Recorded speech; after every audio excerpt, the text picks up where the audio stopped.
The Newsday continues here on One News Now. I'm Charles Lejano.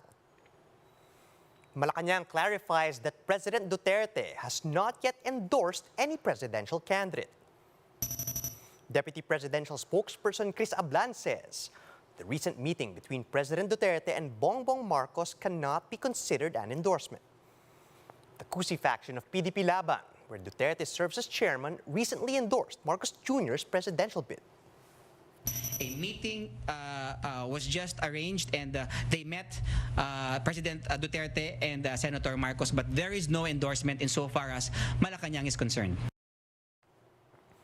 Meanwhile, for former PALA spokesperson and senatorial candidate Harry Roque, the president has likely been consulted about PDP Laban's endorsement of Marcos Jr. All I can say po is walang deklarasyon ang partido through Secretary Cusi in the past na wala pong basbas ng presidente. Ang Secretary Cusi naman po, hindi yan nagdedesisyon sa kanyang sarili para sa PDP Laban. COMELEC is calling on local bets to strictly follow health protocols as they kick off their campaign for the May polls. Greg Gregorio has the report. The official campaign period for candidates seeking local positions in the May election has begun.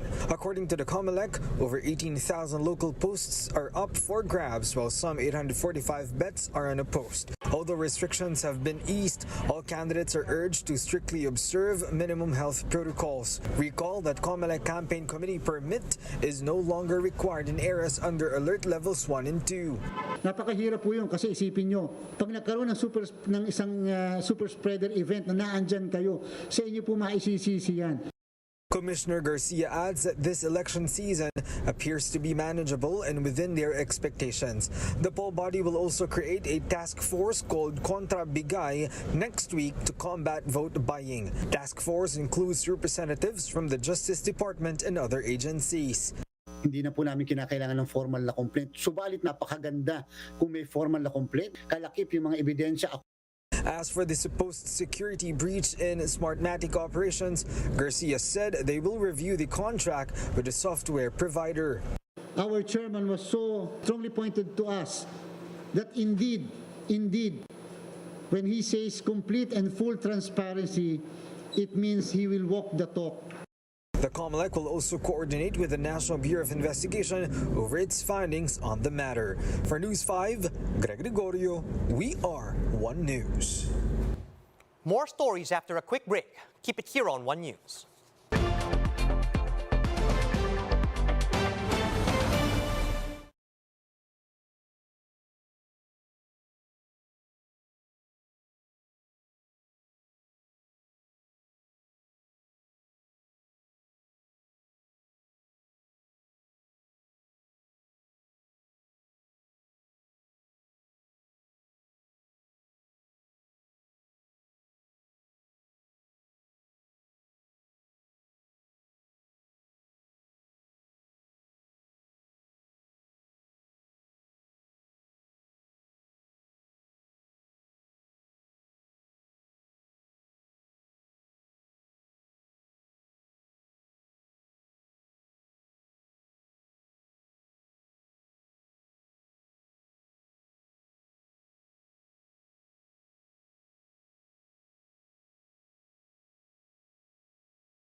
You're still watching One News Now. I'm Charles Lejano. The government will conduct targeted vaccination drives in Cebu and the Bangsamoro region next week. Health Undersecretary Maria Rosario Vergere said the special vaccination drive in Cebu will be on March 29, while the one in the Bangsamoro region will begin on March 30. Officials had earlier said that the government may no longer hold mass vaccinations moving forward. Instead, the government will focus on specific areas with low vaccination turnout. Pupunta po ang ating mga deployed teams para matulungan natin ang mga regions na to upang tumaas po ang antas ng pagbabakuna. Here's a quick look at today's other top stories. The Philippine Coast Guard says more and more Filipino fishermen have been spotted in Bajo de Masinloc in Zambales. The Coast Guard says it monitored around 45 Filipino boats conducting fishing activities in the area from February 28 to March 5.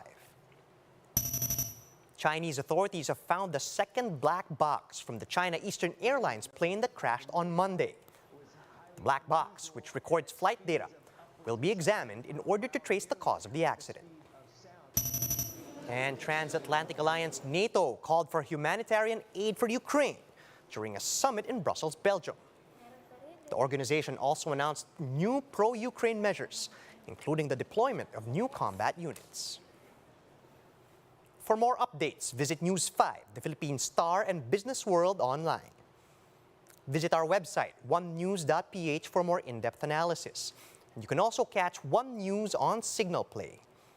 Just register for a free account at www.signalplay.com so you can stream One News live anytime and anywhere. Mask on, wash hands, and stay safe, Philippines. I'm Charles Lejano. We're One News.